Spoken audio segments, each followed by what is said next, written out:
Morning everyone, welcome back to commerce education hub. आज हम study करेंगे motivation theories. That is quite interesting topic from the organisation behaviour subject, we can say that leadership subject. ठीक है, तो ये motivation theories बहुत ही ज्यादा इंपॉर्टेंट कॉन्सेप्ट है, whether it is in the UGC syllabus. So let's discuss it. तो इसमें से मोटिवेशन थ्योरीज में से आज जो हम पहली थ्योरी करेंगे that is the achievement motivation theory. Let's start with the theory.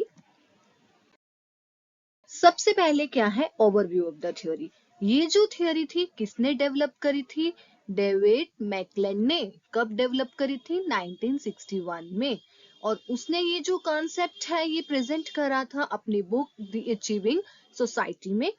और ये जो थ्योरी है किससे इन्फ्लुएंस होके बनाई गई थी?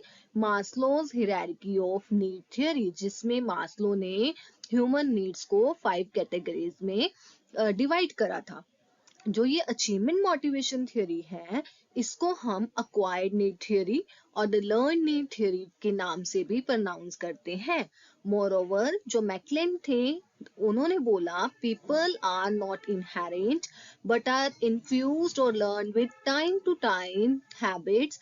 दैट इज द रीजन कि उन्होंने इस नीड थ्योरी को लर्न नीड थ्योरी बोला। However, जो मैकलेंड अचीवमेंट थ्योरी थी इसमें कुछ थियोरिस्ट ने ये भी सजेस्ट करा था, ये भी स्टेट करा था कि एवरी इंडिविजुअल की respective of their gender, age and culture, है ना, तो उन जो इंडिविजुअल की जो नीड्स हैं वो 3 टाइप्स की होती हैं, ये उन्होंने स्टेट करा था। ठीक है, उसके बाद हमारे पास है मैकलेंड थ्योरी, कैसे मैस्लो थ्योरी से इन्फ्लुएंस होकर इसकी नीड्स को डेवलप करा है। जो मास्लो ने बनाई थी थ्योरी उसमें 5 नीड्स थी। First one is basic physiological needs, safety needs, belonging needs and the love, esteem needs and the higher need is the self actualisation. इसकी जो बेसिक नीड्स थी वो जो मैकलेंड ने अपनी थ्योरी में नहीं ली, बट जो बिलोंगिंगनेस एंड लव की नीड है उसको कन्वर्ट कर दिया उसने एफिलिएशन नीड्स में। नीड फॉर एफिलिएशन एस्टीम को कर दिया need for achievement and the self actualisation को ले लिया उसने नीड फॉर द बार। ठीक है, तो डेफिनेशन हम क्या कह सकते हैं कि अचीवमेंट मोटिवेशन थियरी का क्रक्स क्या है? अचीवमेंट मोटिवेशन को हम ऐसे डिफाइन कर सकते हैं, इट इज द एक्सेंट जिसके कारण जो इंडिविजुअल जो है अपनी नीड्स के बेसिस के ऊपर उसकी जो मोटिवेशन है वो डिपेंड करती है। हर एक पर्सन जो भी ऑर्गेनाइजेशन में काम कर रहा है जरूरी नहीं है वो एक ही तरह से मोटिवेट हो। हर एक पर्सन को अलग अलग वे से जो है वो मोटिवेशन मिलती है। किसी को अचीवमेंट से मोटिवेशन मिलती है, किसी को पावर से मोटिवेशन मिलती है, किसी को ग्रुप में रिकॉग्निशन मिल गई उससे मोटिवेशन मिलती है। जो भी पर्सन ऑर्गेनाइजेशन में काम कर रहा है उसके पीछे कोई ना कोई नीड होती है जिसको वो सेटिस्फाई करने के लिए उस ऑर्गेनाइजेशन में काम कर रहा है। जब तक वो नीड उसको सेटिस्फाई होती रहेगी, उस नीड को सेटिस्फाई करने के लिए मोटिवेशन मिलती रहेगी, तब तक वो किसी कंसर्न में अपने फुल एफर्ट्स के साथ ऑर्गेनाइजेशन में अच्छी तरह से अच्छे वे से ऑर्गेनाइजेशन के टारगेट्स को अचीव करने के लिए काम कर सकता है। ठीक है, तो इन्होंने क्या एक्सप्लेन करा? Achievement motivation is assumed capable of energy, encouraging and give exist and appropriate certain energy. Obviously, the reason behind this theory is that to motivate the people on the basis of the needs. और इन्होंने जो needs को categorize करा है वो 3 parts में categorize करा है, that is the need for power, need for achievement and the need for the affiliation. Okay, let's discuss it. According to the Atkinson 1997 explain that individual achievement motivation जो है वो 2 चीजों के ऊपर डिपेंड करती है। First one is to achieve success और tendency to avoid failure. Individual have tendency to achieve strong success. Obviously हर कोई पर्सन जो ऑर्गेनाइजेशन में काम कर रहा है उसके पीछे मोटिवेशन होती है कि हमें सक्सेस हासिल करनी है जिंदगी में, rather than motive to avoid failure and responsiveness in the various situations. ठीक है, फेलियर्स को कैसे अवॉइड करना है इसके ऊपर फोकस है ज्यादा, फोकस होता है कि कैसे हम जो है वो सक्सेस को हासिल करें। ठीक है, तो ये अचीवमेंट मोटिवेशन थ्योरी का जो आइडिया है, इसमें 3 मेजर नीड्स को जो भी एम्प्लॉयज ऑर्गेनाइजेशन में काम कर रहे हैं, रिस्पेक्टिव ऑफ द लेवल की किसी भी लेवल पे वो काम कर रहे हैं, 3 नीड्स को आइडेंटिफाई करा था। ठीक है, तो इन्होंने क्या बोला, इस थ्योरी के रिजल्ट्स क्या बोल रहे थे कि जो लोग हैं ऑर्गेनाइजेशन में काम कर रहे हैं, जो एम्प्लॉयज काम कर रहे हैं, चाहे वो किसी भी लेवल के ऊपर हो, मिडिल लेवल पर हो, ऑपरेशनल लेवल पर हो, उनको जो है वो नीड्स मोटिवेट करती है ना। तो नीड्स कौन कौन सी है? Desire for power, desire for achievement and the desire for the affiliation. उसके बाद अगर हम बात करें नीड फॉर अचीवमेंट का क्या मतलब हुआ, जो ये इंडिविजुअल्स है ना, ये मोटिवेट होते हैं बाय द अचीवमेंट। अचीवमेंट का मतलब क्या होता है? वी वांट, अगर हम काम कर रहे हैं, हम लाइफ में कुछ एक्सेल करें, जिस भी चीज में हम काम कर रहे हैं उसको बेटर वे से अच्छा कर पाए, उसको एनहांसिंग वे से काम को कर पाए, है ना, तभी हम मानेंगे हमने अपनी लाइफ में कुछ अचीव करा है ना। The need for achievement as a name itself suggest कि to achieve something in what you do. Okay, जो आप काम कर रहे हो, किसी भी ऑर्गेनाइजेशन में कोई भी एम्प्लॉय काम कर रहा है, उसके पीछे मोटिव होता है कि हम अपनी जिंदगी में कुछ अचीव कर पाए, as an superior, as an leader और एज एन मैनेजर। ठीक है, तो क्या it is the responsibility of the person who is guiding the employees, who is looking after the employees in the organisation, तो देखें कि कौन सी ऐसी नीड्स हैं जो उन पर्सन को मोटिवेट कर रही हैं, सो दैट उनकी नीड्स को देखा जाए, ध्यान रखा जाए, फुलफिल करा जाए।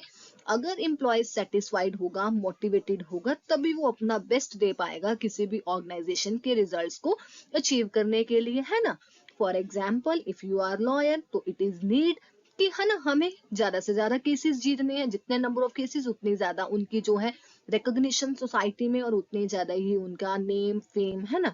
अगर वो पेंटर है, वो चाहता है कि मैं ऐसी फेमस पेंटिंग करूं कि यस, कि मैंने कुछ लाइफ में अचीव करा है।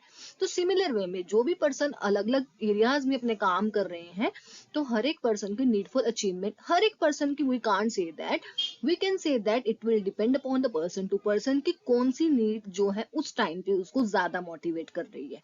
ठीक है, उसके बाद few of the key features जो है इस कैटेगरी में आते हैं, किस तरह के लोग आते हैं, जिनमें कुछ अर्ज होती है कि yes we have to excel, yes, जो चैलेंजिंग टास्क को करना पसंद करते हैं। ठीक है, उसके बाद they will always look for the challenges that have a mediocre risk rate for the achievement, because high risk tasks will given them a fear of not achieving and low risk tasks do not give them a pleasure of achieving।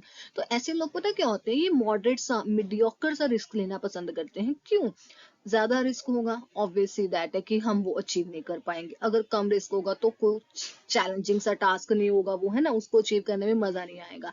So that उनको रहता है कि जो हम काम करें वो हम बेस्ट वे से करें, उसमें हम एक्सेल करें।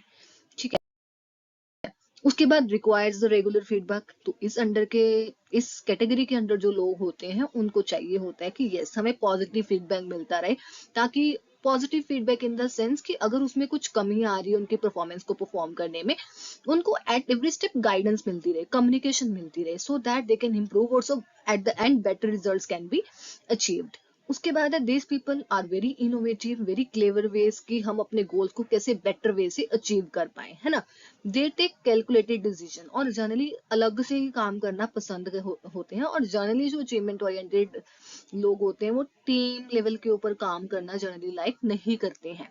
अगर हम बात करें these individuals, the individual motivated by the need for achievement, उनकी जो होती है strong desire of setting up the difficult objectives, yes, कि हमने एक इतना डिफिकल्ट ऑब्जेक्टिव को अचीव करा। जितना ज्यादा डिफिकल्ट ऑब्जेक्टिव, उतनी ज्यादा सेंस ऑफ प्राउड कि यस, हमने अचीव कर दिया जो किसी ने अचीव नहीं करा। ठीक है, सो ये इस तरह के लोग होते हैं इस कैटेगरी में, जिनको काफी ज्यादा अचीवमेंट चाहिए लाइफ में। तो कौन कौन से फैक्टर्स जो है ना, अचीवमेंट मोटिवेशन को इम्पैक्ट करते हैं according to फर्नाल्ड and इनरोला 2006 namely.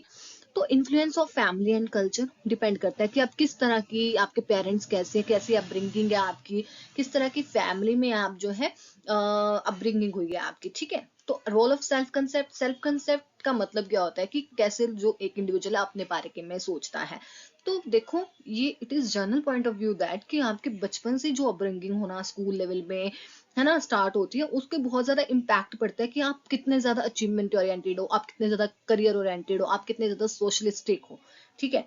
The influence of gender role is also there. हम जनरली कह सकते हैं कि मेन जो होते हैं वो ज्यादा जो है अचीवमेंट ओरिएंटेड होते हैं एज कम्पेयर टू वुमेन। और वुमेन जो होती है अगर वो अपनी अचीवमेंट शो भी करना चाहें तो मेल डोमिनेटिंग इन्वायरमेंट में it is quite difficult for them कि वो अपनी अचीवमेंट जो नीड फॉर अचीवमेंट है वो ज्यादा शो कर पाए। उसके बाद हमारे पास the second important need is need for power. The need for power का मतलब क्या होता है कि वो पर्सन जिसको कंट्रोल एंड अथॉरिटी चाहिए दूसरे पर्सन के ऊपर, है ना, और उसको अपना डिसीजन अपने नीड्स और डिजायर्स के अकॉर्डिंगली इम्प्लीमेंट करवाना होता है। ये पर्सन बहुत ज्यादा सेल्फ स्टीम वाले और रेपुटेशन वाले है ना, जिनको रेपुटेशन चाहिए। और ये इस तरह के पर्सन होते हैं कि जिनको पावर चाहिए कि दूसरों से काम करवा सके। People who like to have a power in hand likely to be charge in order to dominate और influence others are included under this category. जो डोमिनेटिंग नेचर के पर्सन होते हैं ना वो इस तरह के होते हैं कि जिनको ज्यादा से ज्यादा पावर चाहिए होती है। तो क्या है कि इस तरह में इस कैटेगरी में किस तरह के लोग आते हैं, want to indulge in competition and win. इनको वो चाहिए कि यस हम कंपटीशन में आए और मुझे जीतना ही है। कंपटीशन में उनको इसलिए मजा आता है क्योंकि उनको विन की सिचुएशन चाहिए। इनको स्टेटस भी चाहिए और इनको पावर भी चाहिए, तभी भी तो वो दूसरों से काम करवाए पाएंगे। ठीक है, without authority there isn't any कि हम डोमिनेट नहीं कर पाएंगे। उसके बाद बात आती है these people are very strong leaders, और ये लीडिंग पोजीशंस को इजी वे से लीड कर पाएंगे। ठीक है, पावर को हैंडल कर पाते हैं ये ऐसे लोग जो होते हैं। और इनको पावर ही मोटिवेट करती है कि यस हम कहते हैं ना कि आपको मनी चाहिए या पावर, तो कुछ लोग होते हैं जिनको पावर मोटिवेट करती है और कुछ लोग ऐसे होते हैं जिनको मनी मोटिवेट करती है। So it will depend upon the case to case. So like to dominate और विन द कन्वर्सेशंस, उनको ये चाहिए कि उनका हर एक कन्वर्सेशन में अपर हैंड हो। ठीक है, इस तरह के कैटेगरी के लोग जो होते हैं उनको नीड फॉर पावर से ही ज्यादा मोटिवेशन मिलती है। ठीक है, पावर उनके लिए जो है बेसिक मोटिवेटर है काम करने के पीछे किसी भी ऑर्गेनाइजेशन में। हम बात करते हैं they are very self discipline. वो अपने पीयर्स से भी यही एक्सपेक्ट करते हैं, अपने टीम मेंबर से भी यही एक्सपेक्ट करते हैं कि वो भी जो है पर्सन एग्जैक्ट सेम पंक्चुअल हो।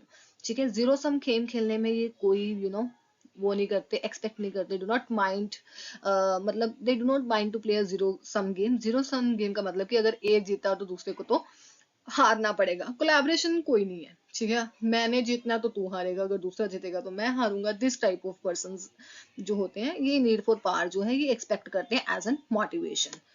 अब हमारे पास जो थर्ड एंड लास्ट नीड जो है इस थ्योरी के अकॉर्डिंगली आइडेंटिफाई करी गई है, that is the need for affiliation.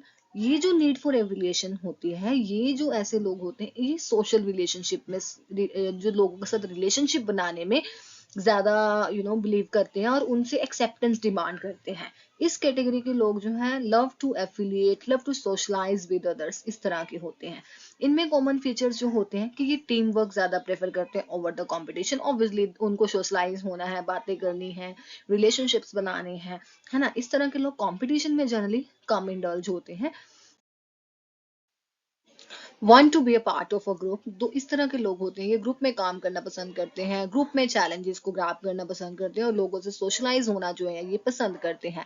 इनके रिलेशनशिप्स जो होते हैं लॉन्ग लास्टिंग होते हैं और इंजॉय प्रेजेस, लोगों से प्रेज करवाना, उनसे पॉजिटिव इंफॉर्मेशन लेना, इस तरह के लोगों को ज्यादा पसंद होता है। उसके बाद अगर हम बात करें पीपल इन दिस ग्रुप जो है कल्चर के नॉर्म्स को वर्क प्लेस पे ऊपर एक्सेप्ट करना, है ना, and typically do not change the norms of the work place for the fear of rejection. तो ये इस तरह के लोग होते हैं जिनको सोशलाइज होना, सोसाइटी के द्वारा एक्सेप्टेड होना काफी ज्यादा पसंद होता है। उसके बाद अगर हम बात करें कि वर्क प्लेस में इस थ्योरी को हम कैसे इंप्लीमेंट कर सकते हैं, द फर्स्ट स्टेप इज कि understanding and identifying the dominator. सबसे पहले एम्प्लॉयज के बिहेवियर को एनालाइज करो और मेजर डोमिनेट आप नीड्स को आइडेंटिफाई करो जो उनके बिहेवियर को डोमिनेट करती है। Because in the organisation level हर एक एम्प्लॉय का जो नेचर है वो अलग होता है और हर एक एम्प्लॉय को सेम नीड्स जो है वो मोटिवेट नहीं कर सकती है। Second one is assigning the task according to the needs. अगर अचीवर्स हैं उनको चैलेंजिंग टास्क दो, है ना, मॉडरेट चैलेंजिंग टास्क दे दो। अगर ऑर्गेनाइजेशन में वो पावर सीकर्स ज्यादा है तो उनको मैनेजरियल रोल्स दे दो, क्योंकि उस रोल में पावर्स मिलती है ओवर द अदर्स, उनको वो मोटिवेट कर पाएंगे कम, है ना, for achieving the organisational objectives. अगर वो एफिलिएशन ज्यादा पसंद करते तो उनको कोलैबोरेटिव टास्क दे दो, ग्रुप में एंजॉय करो। तो it is necessary for the leaders और द मैनेजर्स की पहले आइडेंटिफाई करो कि एम्प्लॉयज के बिहेवियर को किस तरह के नीड्स जो है वो इम्पैक्ट करती है, देन उनकी नीड्स के अकॉर्डिंगली उनको पोजीशन जो है ऑर्गेनाइजेशन में असाइन करो, so that they can perform और give the best on their position. Then है importance of implementing these theories in workplace. So very important this theory is, so इसलिए क्या मैनेजर को हेल्प मिलती है कि किसे वो की मोटिवेटर्स जो है एम्प्लॉयज के वो आइडेंटिफाई कर पाए, और जब उनकी नीड्स जो है वो आइडेंटिफाई हो गई है देन उस नीड को सेटिस्फाई करने की कोशिश करें, सो दैट अगर एम्प्लॉयज ऑर्गेनाइजेशन में मोटिवेट रहेंगे तभी उनकी प्रोडक्टिविटी जो है वो इंक्रीज हो पाएगी। अगर प्रोडक्टिविटी इंक्रीज होगी तो प्रॉफिटेबिलिटी भी इंक्रीज होगी, है ना। सो ये थ्योरी जो है एम्प्लॉयज को असिस्ट करती है कि कैसे हम बेस्ट टैलेंट को उनके नीड्स के बेसिस पे बाय फुलफिलिंग देयर नीड्स, ठीक है, उनके प्रोडक्टिव बिहेवियर के ऊपर हम स्टिक करवा सके। तो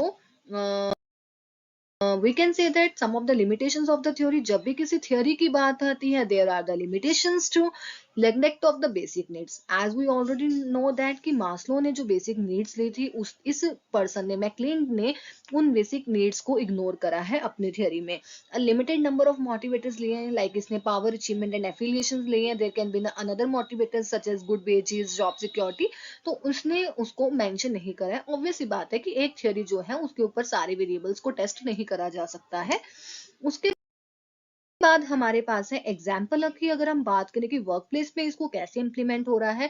मार्च 2022 में जो टेस्ला ने, है ना, market capitalisation of $1.032 trillion, and this amount made Tesla the world's sixth most valuable company. What is the reason behind the success of the Tesla and the leadership cycle of CEO? Elon Musk जो है इसके पीछे है, जो जिसके बारे में, है ना, हम ये कह सकते हैं कि he is a very good leader. Elon Musk की बात करें, वो बिलीव करते हैं employees do not serve the company, instead that company helps them to perform their best possible job which contributes to the growth of the company. employees अपने आप सर्व नहीं करेंगे, it is the responsibility of the company कि उनसे हमने best performance कैसे लेके आनी है। परफॉर्मेंस तब आएगी अगर एम्प्लॉयज जो है वो हैप्पी एंड मोटिवेट होंगे ऑर्गेनाइजेशन में, ठीक है, उनको एम्पावरमेंट मिलेंगी, तभी वो अपनी इनोवेशन सामने लेके आएंगे, क्रिएटिव आइडियाज लेकर आएंगे सामने। तो किसी भी ऑर्गेनाइजेशन की सक्सेस जो है वो डिपेंड करते हैं एम्प्लॉयज की परफॉर्मेंस के ऊपर। और एम्प्लॉयज की परफॉर्मेंस एंड प्रोडक्टिविटी किस चीज के ऊपर डिपेंड करती है कि उनकी मोटिवेशन को आइडेंटिफाई करा जाए और उनकी जो नीड्स है उनको सेटिस्फाई करा जाए, तभी वो है बेटरली परफॉर्म कर पाएंगे किसी भी ऑर्गेनाइजेशन के लिए। कंक्लूजन हम ये कह सकते हैं, जो ये मैकक्लेन ने रिकॉग्नाइज करी एम्प्लॉय मोटिवेशन पार्ट जो है वो इतना ज्यादा सिंपलिस्टिक नहीं है। Instead he noted that differences in the personality type, तो डिपेंड करता है पर्सन टू पर्सन, ठीक है, कि और कई बार क्या होता है कि नीड सेटिस्फेक्शन होने के पर्सन को हम प्रॉपरली किसी भी पर्सन को हम प्रॉपरली जो है वो सेटिस्फाई तो नहीं कर सकते। एंड आइडल वर्क प्लेस में power based manager, achievement based employees दोनों ही होने चाहिए, बट समटाइम्स क्या है, there are always exceptions. Affiliation based people जो होते हैं कई बार कुछ सिचुएशंस के लिए वो भी सुटेबल होते हैं। और की पॉइंट्स यही हैं कि मैनेजर होते हैं उनको स्पेशल ट्रेनिंग प्रोग्राम्स दो ताकि वो एम्प्लॉयज की जो नीड्स को प्रॉपरली सेटिस्फाई कर पाए। वर्क प्लेसेस जो हैं एवरीवन पर्सनालिटी ट्रेट्स के अकॉर्डिंगली जो सुटेबल होनी चाहिए, और मैनेजर भी इतने कैपेबल होने चाहिए कि ताकि वो अपने एम्प्लॉयज की नीड्स को आइडेंटिफाई कर पाए और उनको सेटिस्फाई भी कर पाए। That's it from my side. Thank you. Have a very nice day. Till then, keep watching, keep learning, and subscribe my YouTube channel.